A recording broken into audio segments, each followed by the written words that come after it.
Discourage litigation. Persuade your neighbors to compromise whenever you can. Point out to them how the nominal winner is often a real loser in fees, expenses, and waste of time. They're wise words by none other than Abraham Lincoln. Before we get started, I want to acknowledge First Nations peoples as the traditional custodians of the lands all throughout Australia.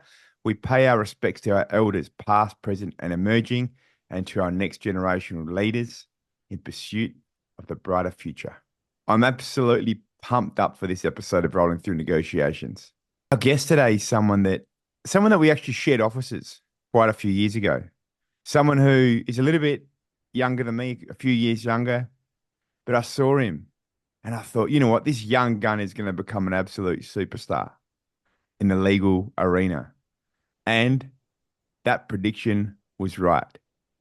Today, I'm really excited to be speaking with Daniel Dalli. How are you, Daniel? I'm very well. Thank you very much for the kind words.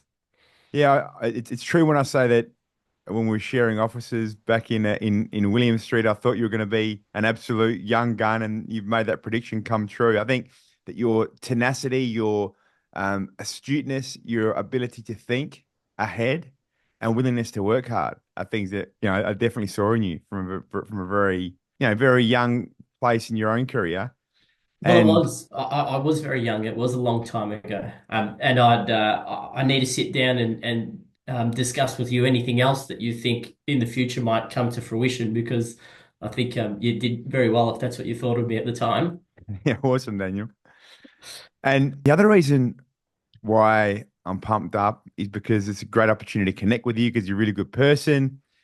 Beyond that, I really am excited to dive into the kind of work that you do. See, you're a lawyer. You're one of the partners of Aston Legal, and you really focus on collaborative law, providing your clients with an approach to family law disputes, and you aim to resolve the disputes through a non-litigious form of dispute resolution. And people might be thinking, oh, yeah, well, why, Matthew, are you pumped to be speaking to Daniel? I mean, isn't he just another lawyer? And what I say in this is no. What I'm really pumped up about is I know you're an excellent family lawyer, Daniel.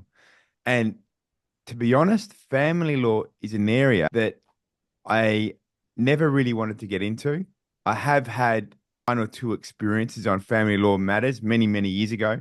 And I feel like the reason why I chose to steer clear of family law is because it's an environment where emotions can run incredibly high and the level of negotiation. I mean, we're not dealing with a business here. We're not dealing with people's commercial interests necessarily, but what we are really dealing with is families, and particularly when children are involved. So having your integrity, your astuteness, and your insights into family law negotiations is something I'm really excited to connect with you on and hear about. Well, I'm glad to share them. And you're right. It's not a tangible asset we're talking about. I mean, obviously, when it comes to family law, we're often either speaking about parenting or property matters, and when it's property, obviously there's a monetary figure that we can place on things. But even in that element, we're talking about people's, family homes. We're talking about items that can carry a lot of meaning, a lot of sentimental value. So motion is never absent in the conversation. It's always there, and it's always the driving force, unfortunately. So family law is very charged with emotion, and when you're speaking with respect to parenting matters, and you're trying to make arrangements for somebody to spend time with their two young kids, then it's the law is there that serves as a guideline, and it's what we're there to follow, and it gives us the principles that we are to adhere to.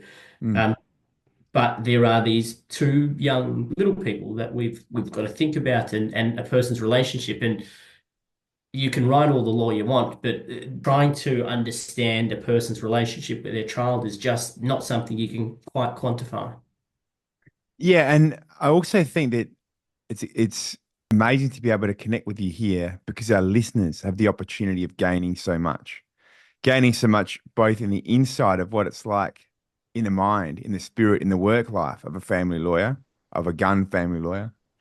But also in terms of managing emotions, because I reckon in most negotiations that mean something, the emotions will come up, but particularly when someone's family's involved. And so I was wondering if you could share a scenario that was in the family law context that really did spark a real high level of emotions in the parties and how you were able to resolve the situation for your client. I mean, obviously there's confidentiality and all that, so keep it Mm-mm. as vague as you need to, but I'd just love to hear the emotional aspect and how you dealt with that.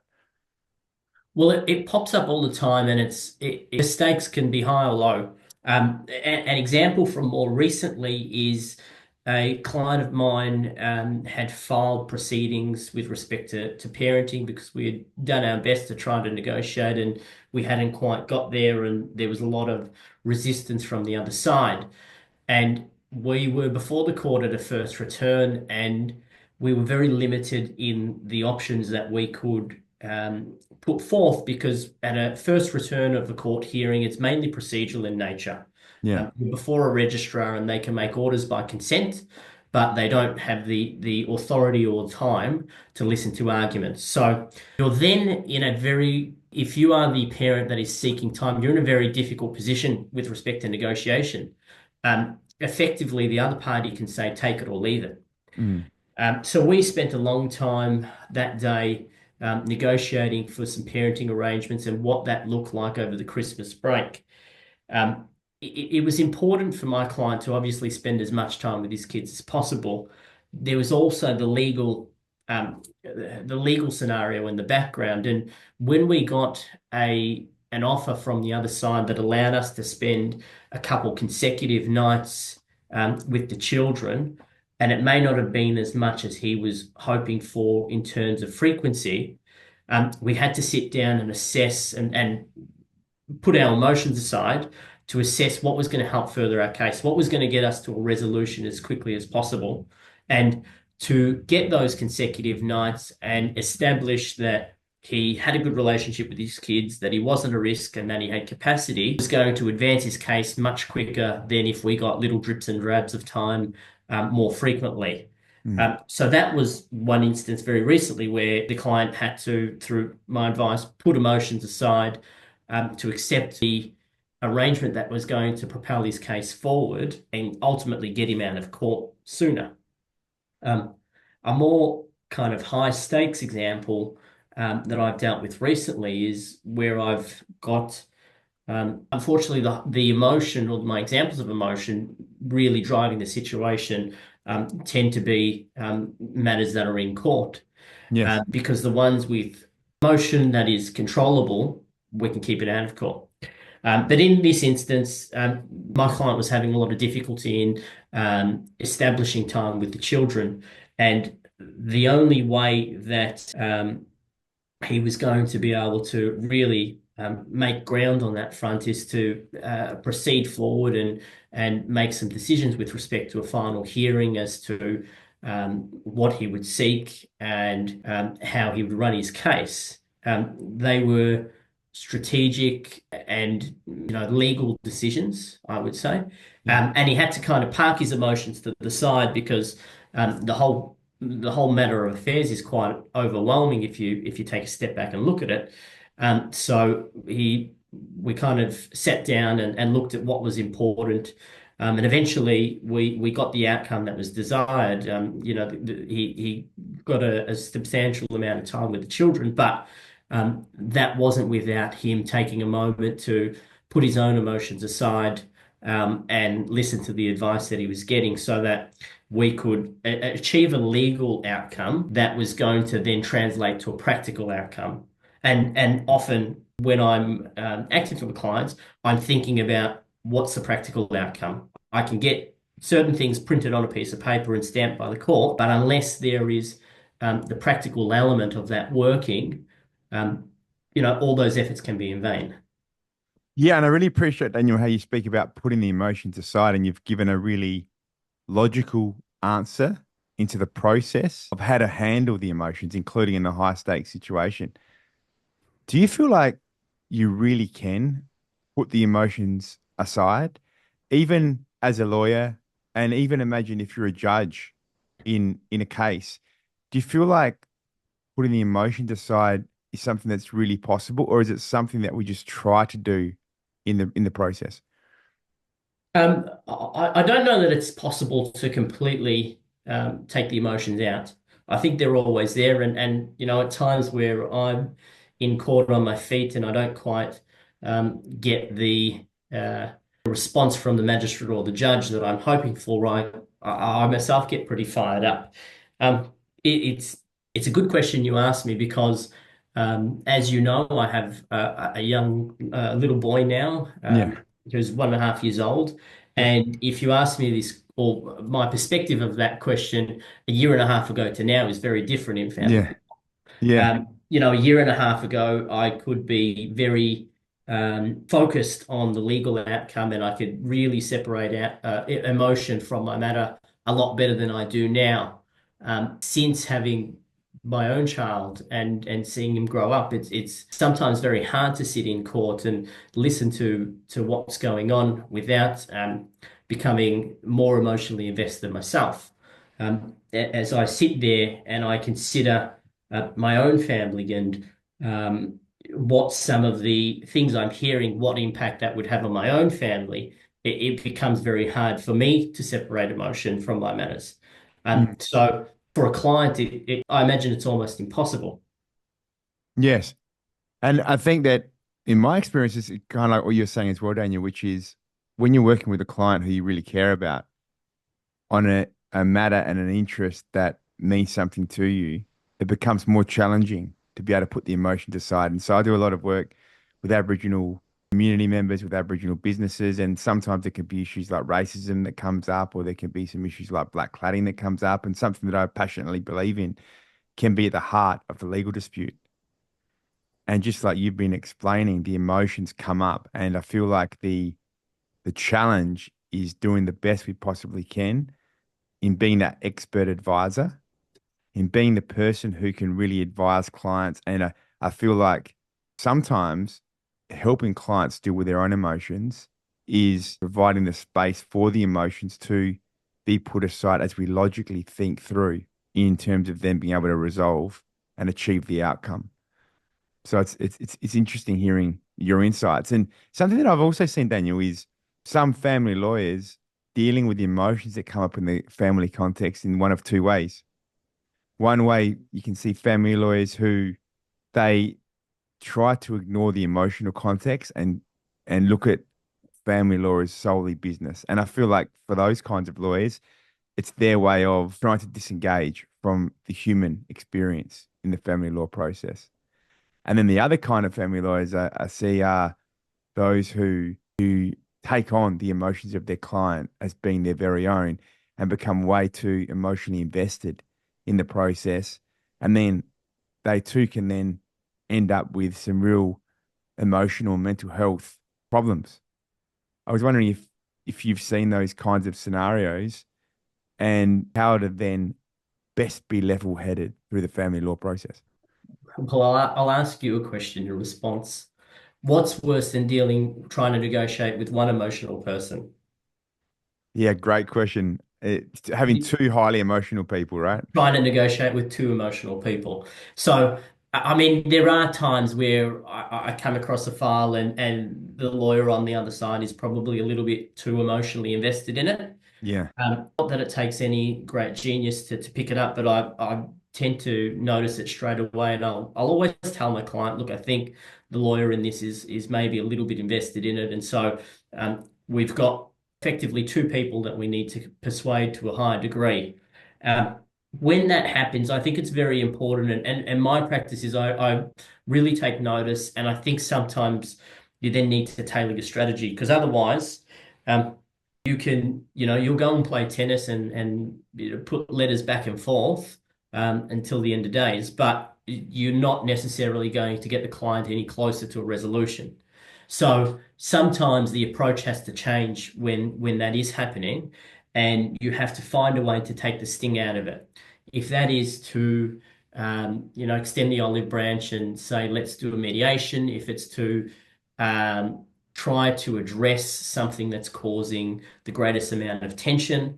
Um, there's got to be some form of attack to begin to kind of dispel the emotion from it. Otherwise, you're going to be stuck litigating for a long time. So I Absolutely. do come across that, yeah, and when I do, I really make sure that it's addressed and it's noticed. Yeah, and Daniel, I also appreciate the question you asked in answering the question. You had me sweat a little bit because when you asked me how many, what's worse than having one highly emotional person, it reminds me of the lawyer's joke about changing the light bulb. It goes, how many lawyers does it take to change a light bulb? How many do you reckon that is? I've heard a few versions of this one, but I'm Yeah, not yeah. sure, Matt. All right. It takes three lawyers to change a light bulb, one to change it, and two to sue him for malpractice. Yeah, Yeah, it's a good yeah, one. It's a yeah. good one. But you're right, and I also appreciate your sharing of the experience that you've had in terms of the way you see your role as a family lawyer after and before becoming a dad. Do you reckon it's more challenging negotiating with a young baby, or is it more difficult negotiating in a courtroom? Oh, well, I mean, there's no negotiating when it comes to a little one. Yeah, It is, I'm the servant and what's your command? yeah, So that's definitely more challenging than negotiating in a courtroom. At least in the courtroom, there's some level of reason I can expect from my opponents or the judge. But with a little one, no, that's it's definitely not the case. I would say it's probably made me a bit more resilient. It's helped me in that front on when I step into court. I'm used to getting yelled at, and I'm used to having demands shouted or yelled at me. So I have a little bit thicker skin now. for sure. Thicker skin, and I was wondering as well, is there anything that the dad version of Daniel has up his sleeves in terms of negotiation tactics that the pre-dad version didn't have up his sleeve that you can actually use in a court scenario? Yeah, I think it's been a tremendous change. And I think on the family law front, obviously I'm a little bit more knowledgeable as to what it takes to raise a little one. And up to 1.5 years old, I can tell you what the steps are and what changes that child is likely to be going through, just based on my own experience. That's all I can reference it from. Mm. Um, it also helps me to really sit down and consider my clients' cases and um, think about what their relationship might be like with their child and what is going to be useful to address any or one of the problems within that court case that's causing us to still argue. Um, when it comes to negotiating, I think I use it most in sympathizing with the positions of everyone Yeah. and understanding a little bit more about what children need and should have within their lives. Mm. So if I'm ever reaching out to opponents now, I can have a frank discussion about what the kids are going through and how that must feel to them, as well as understand if there's one parent that's either absent or spending little time with the children, I can understand how that parent's obviously feeling, but also how the children might be feeling about that. Yeah. Um, yeah, yeah. So it's definitely changed my approach. Yeah, and putting yourself in the shoes of parents and children to understand how they might be feeling in the process, I can imagine is a really difficult thing to do. How do you, in the heat of a battle, the heat of a negotiation, yourself in the shoes of others? I've sat in court just recently with a few final hearings, but one in particular where I sat in court and I listened to what was going on, and all I could think of when I was listening to it was thinking about if that was my little boy Mm. and what that would do.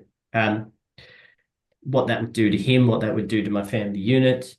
It's there's been a few really tough days in court for me since having him because you can't help but to feel what you might be like in that situation, and what it's doing to your clients.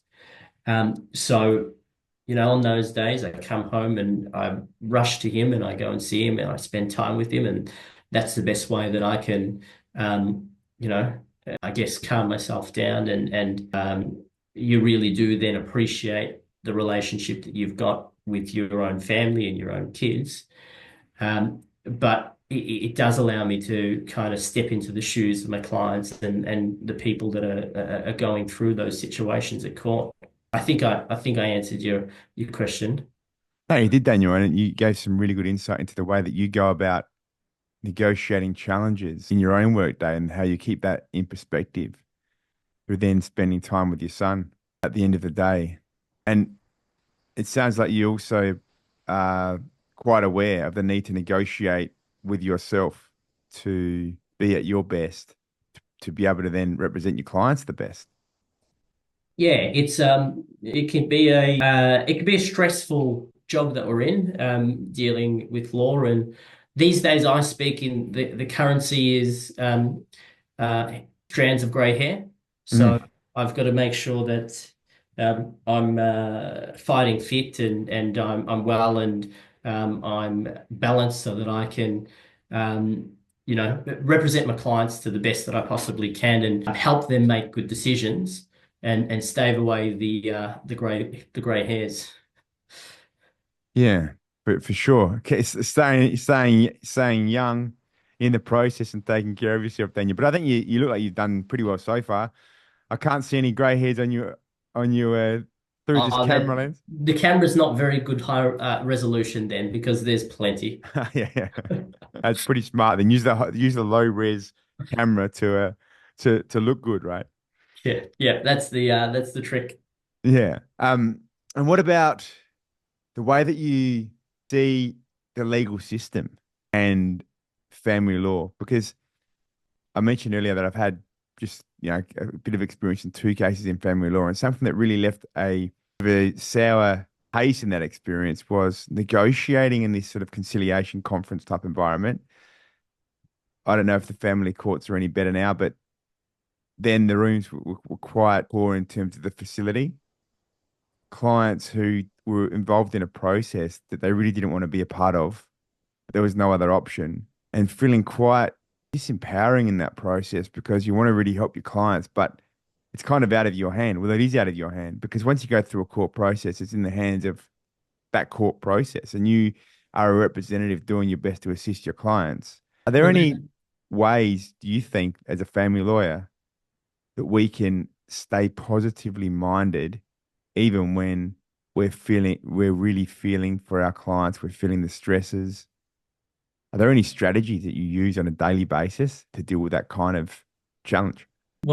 your assessment of it is a very fair one. Effectively, when you're going to court, um, you're giving up the decision-making ability to a third party. You're saying, we can't come to an agreement, so we need someone else to intervene and make those decisions. So you are stuck in a system that you can't control, and there's every opportunity along the way to try to resolve. But if you're ultimately not there within a certain period of time, there's going to be someone that will impose a decision upon you. And so it's always important to remember that if you reach a certain point in your proceedings, that you are going to walk away with something that you don't get to choose, and it all is always better um, to be part of that process, and that at any agreement or any resolution, you've had some level of input in it. So it's Mm, always better to come to an agreement or to negotiate an agreement, other than rolling the dice and trying your hand. And so, in terms of trying to stay positive, I think it's always important to reflect on a few things. One is, how far have I come in terms of the resolution that I'm seeking? mm, It can be pretty hard to sit in family law proceedings and chip away and fight for an extra night of time with your kids or an extra 2 nights or whatever. But it's important to then take a moment to step back and say, well, I wasn't previously spending any time with them. I now have a good relationship with them. I don't necessarily have as many nights as I want right now, but I saw the kids the other day and we had a great time. And I can tell that my kids know they're loved and they have a great time with me. So it's important to reflect and understand what you've gained from the experience.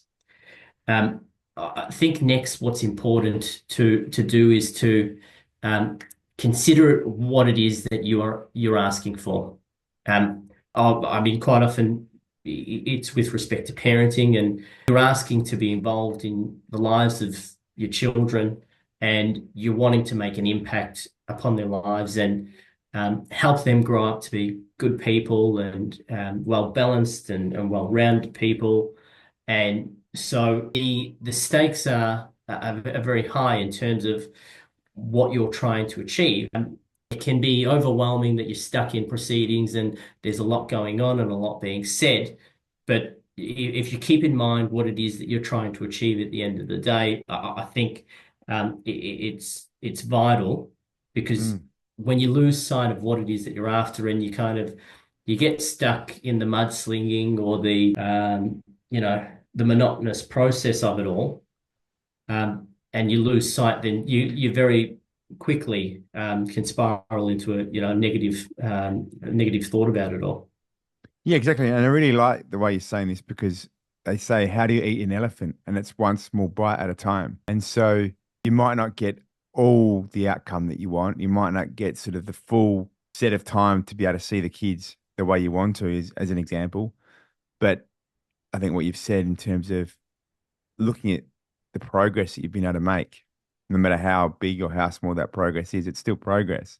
So being positive in that lens is a great outlook. And Daniel, as a family lawyer, you're often then involved in dispute stage, but it's interesting because you also live then as a dad, and you probably would have some experiences where you've seen how disputes happen, what has happened in the family dynamic to end up in that dispute. And I think it would be really interesting then being in your shoes to know, uh-oh, you better not do that in my own family. Are there any scenarios or any insights you've had in terms of seeing problematic legal disputes and reflecting and seeing into how those family dynamics were to then know, gee, I better not do that in my own family?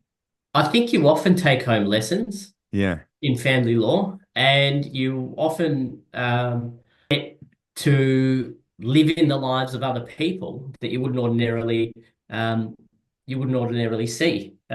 Most of what I learn about my clients and their lives in family law is all the kind of behind closed doors stuff that nobody ever gets to hear. So yeah, you do take lessons home with you, and I think the main one is about communication. The one that I take home, it's about communicating with your partner.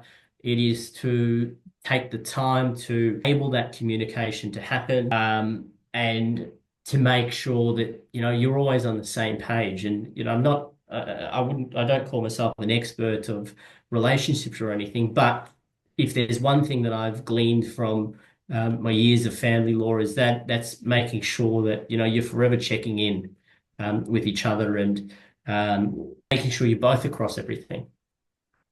It could be with the manner in which you want to raise a child. It could be, and I see this more often not, it could be about the finances of the household. That's often a huge source of pressure and frustration for couples. So having those conversations, some of them, the ugly conversations that you don't always want to have, I think are really important. Yeah. And when you speak about finances, that's an interesting one. I'm wondering as well, do you think it's more likely that sort of high net worth couples end up having arguments about money, or is it more likely that the doing it tough type family model is more likely to have arguments about money?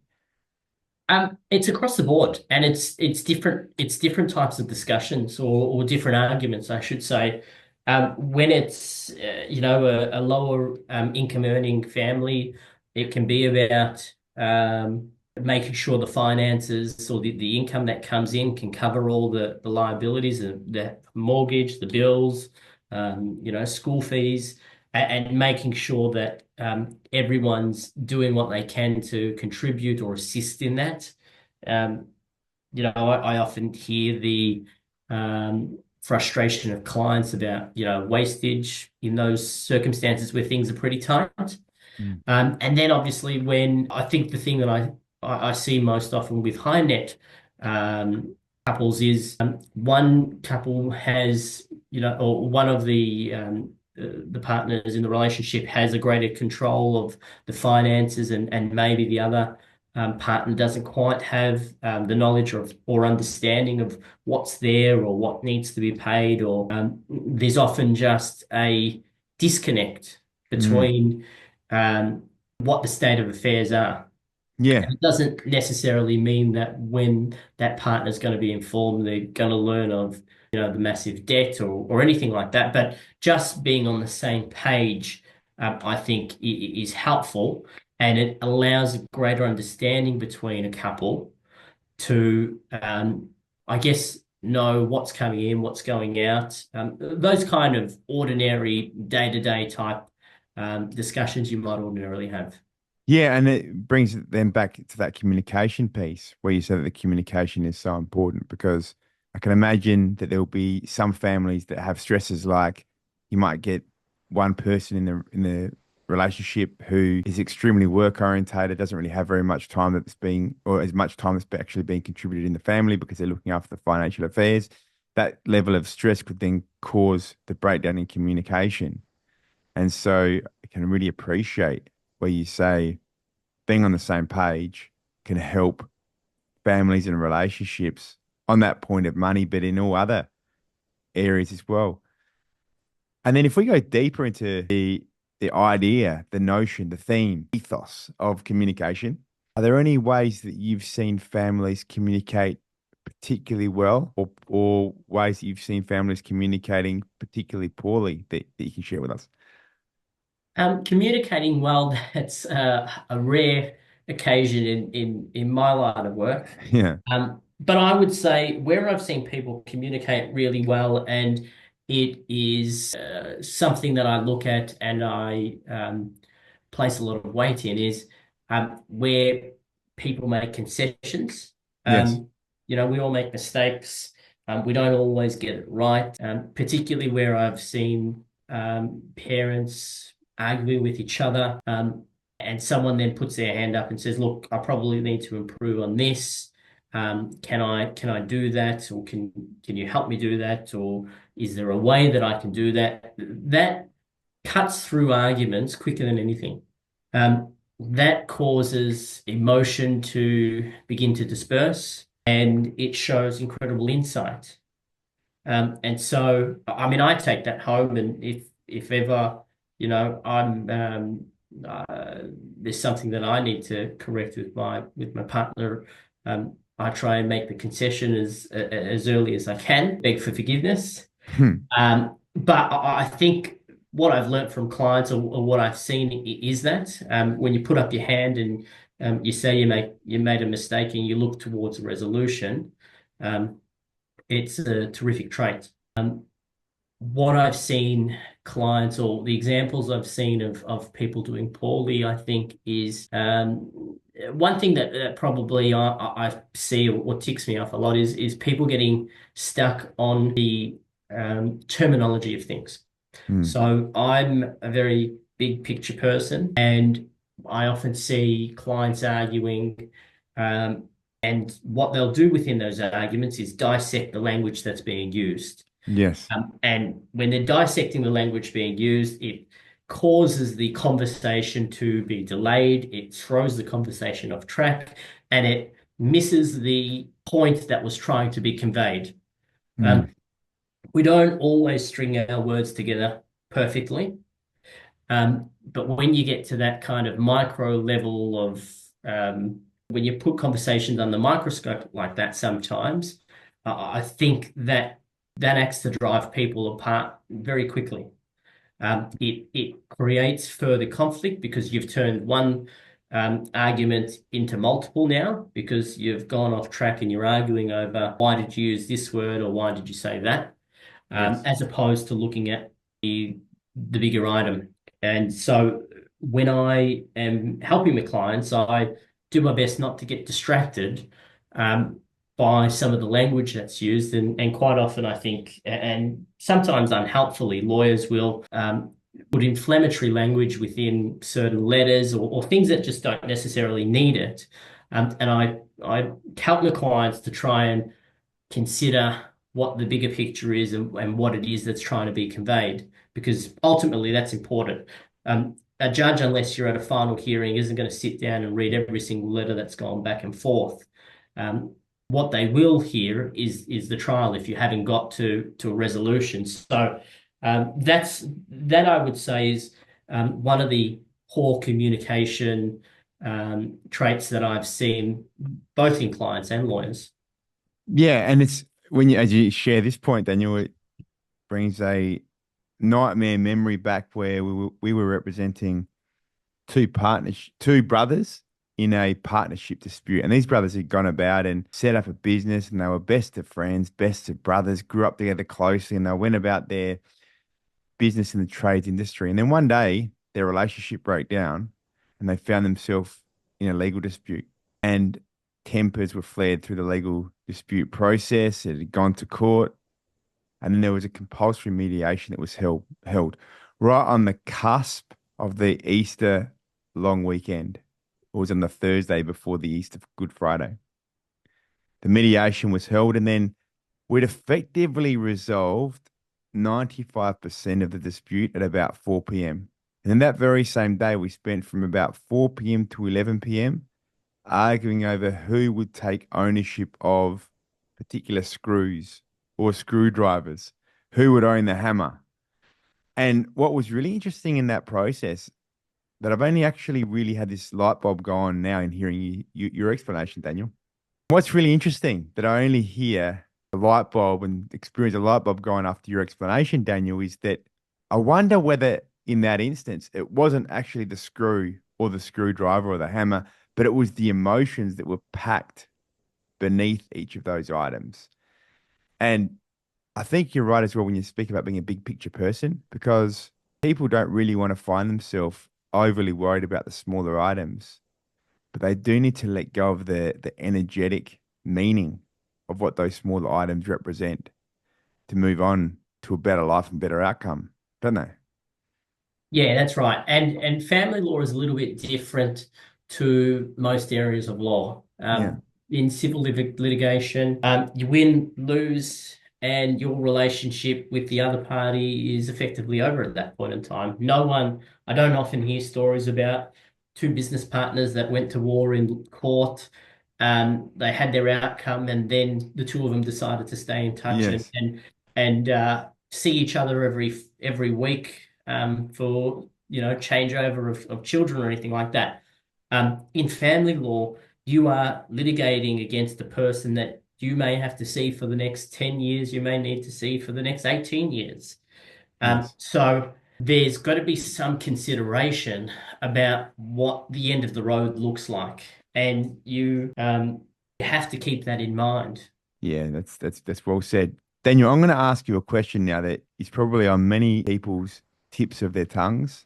It's almost like a taboo type question. When I ask it, I feel like people might even say, "Whoa, he's even asked this? Wow, I can't believe he's asked that." But let's go here. Okay.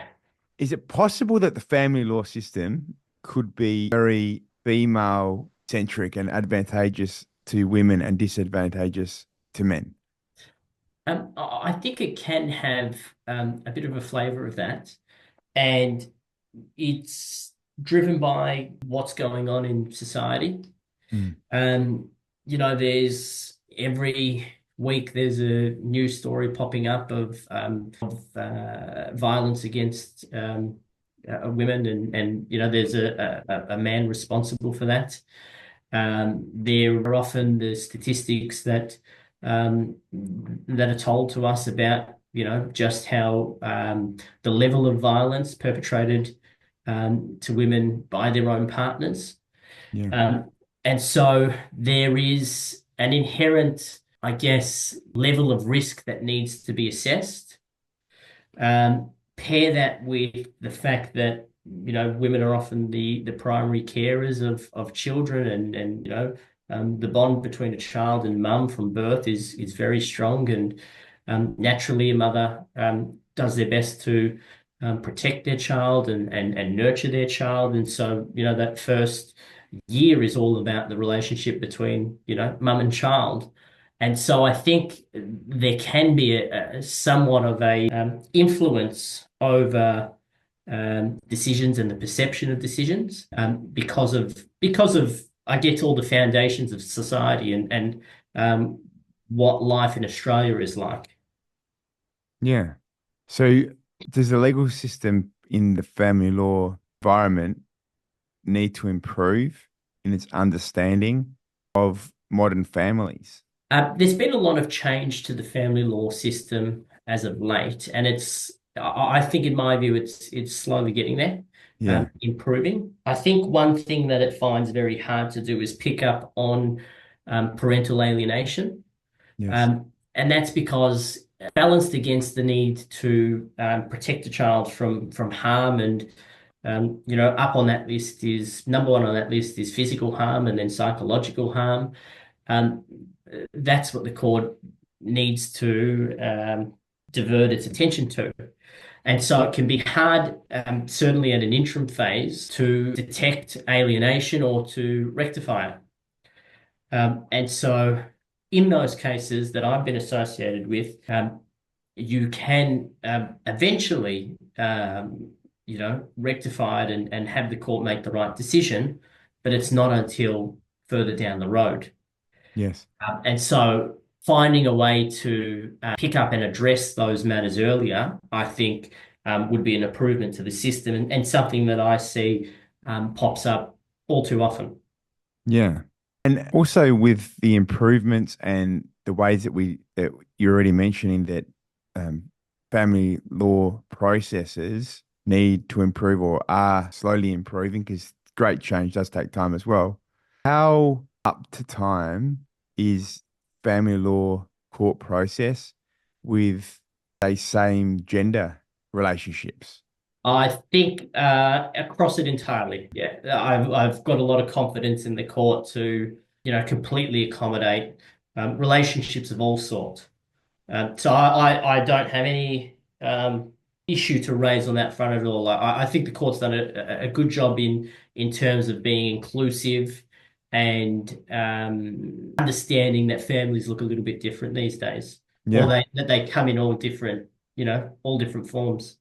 Yeah, it would make it very interesting then in terms of the court's role in negotiating and overseeing disputes when there's such variety of family structures. So I think it's great to hear that the court is up to date and is on top of all those things. It's something that's really good news for us all.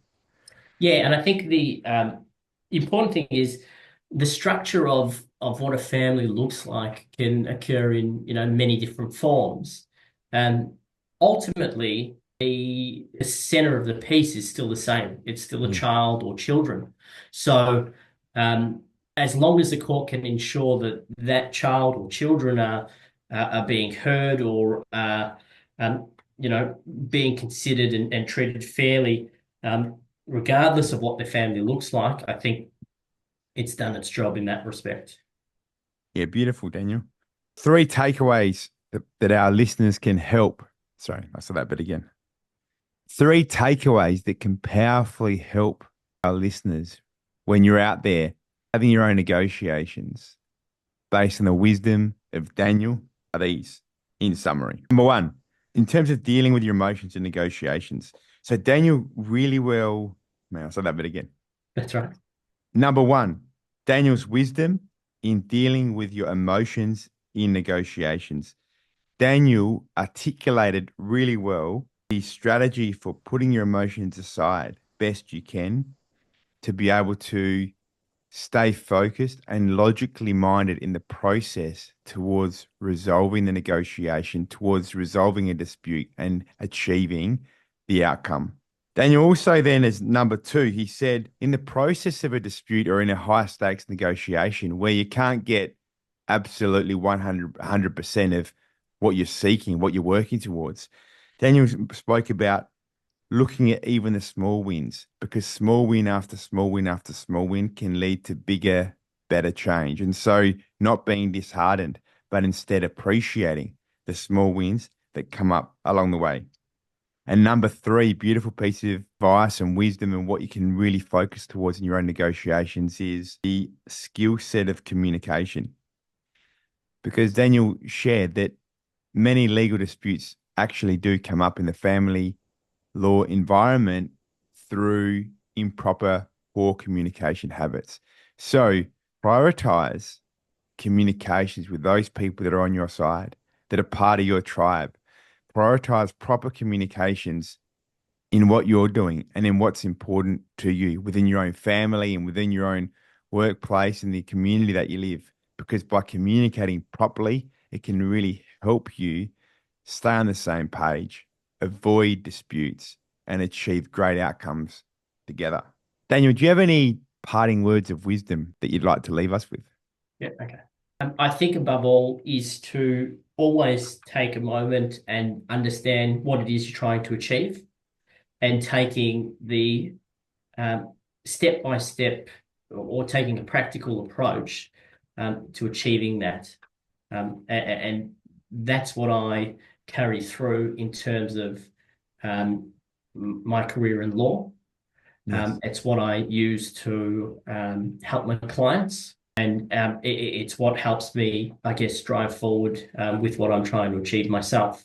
That's beautiful, Daniel. You are fantastic in what you do. Your work as a conscious, integrity, and ethical driven family lawyer is helpful to so many people. I'm sure you've got plenty of clients who would attest to what I've just said because family law definitely is a place where we need more great lawyers just like you. So thanks for sharing with us today.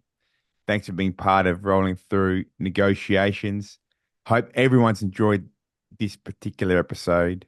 Daniel's fantastic. Remember, like, subscribe, and be the first to know each and every single Thursday when a brand new episode of Rolling Through Negotiations comes out. Of course,